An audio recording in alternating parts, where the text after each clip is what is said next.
funny. The point is, that was when we actually had, one or two actual visitations from the staff of the label, who, whether it was Jeff Finster or the head at the time, Julie Greenwald, who took the time to come in. And again, it was like, you're having this question about a musical career, making music. Why did we got into it to make great records, to have, hopefully be on stage, and you're talking to people that just absolutely don't give a shit about music.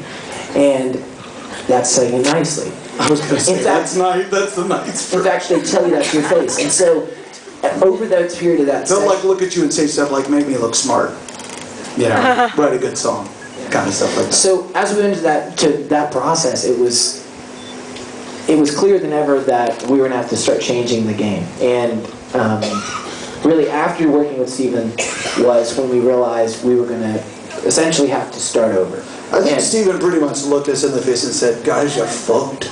It just sounds better in a Scottish. There's no way around it. You're just fucked.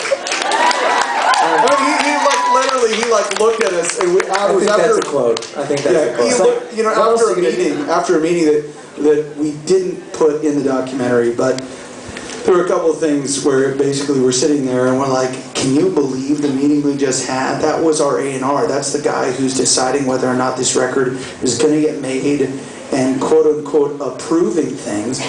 And he just looked at us and went, "I have no fucking idea what to do. I can't help you. I've made 2 records. I don't, with you. What are we going to do?" Well, at that point, we called the infamous Leora Cohen, who's, well, he's a very large and influential man. Probably has killed some people. And definitely has killed some people. And we basically called him up and said, "We're going to go finish a record. So whatever you want to do, that's fine. We're going to the studio. We're going to make a record. We're going to finish it." We tracked several more songs. At the time, lots of politics was going on as well. Our management company, they fell apart. Found a new manager. We wrote a song about killing one of our manager's cats and then changed the lyrics and it became Misery. Seriously. Yeah. It was originally, "This time I'm gonna kill your cat." There was a little bit of and then the lyric, "Because something's coming to you," makes a lot more sense. But it was amazing the moment we decided not to try and fix the problem that was the label. There was a completely different feeling. I mean, you can see it if you watch the documentary. It was everything. It's all in many stories of making art. You see those, like we said, there's the ups and the downs. And at that moment, it was like, we just need to finish this record. And so we went to the studio, finished Crazy Beautiful, added horn arrangements. Still a little bit of internal drama after 2 years. There was drama, but there's always drama. Yeah. We essentially finished the record with our last song being, we called in our one of our producers we'd idolized, Danny Korchmar, and we wanted to record one more after we'd finished the initial sessions. And the song "Penny and Me" was one that we had tried to record and thrown out to the label early on, and they hadn't, they'd be like, we don't, didn't get it. Well, literally, we sent them a demo and they never responded to it. And we said, we've got to record this song to finish the record.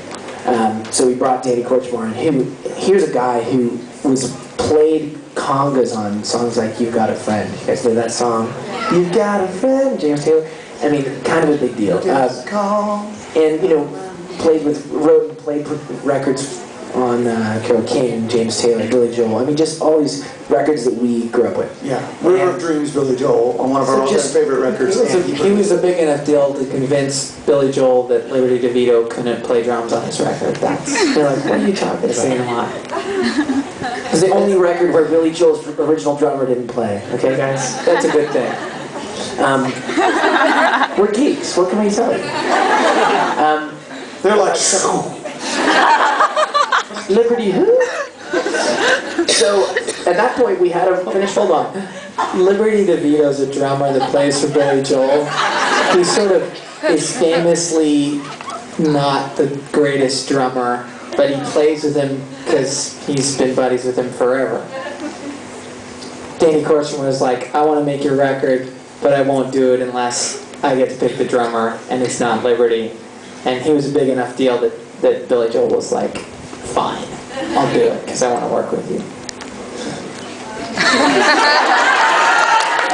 Now you're all in the loop. Go Wikipedia it. But we've met Liberty several times, and he's really nice man. Sorry, guys, I'm the middleman. What can I say? We then crossed over after that point, and you guys have seen the documentary. I'm going to try and fast forward so you can have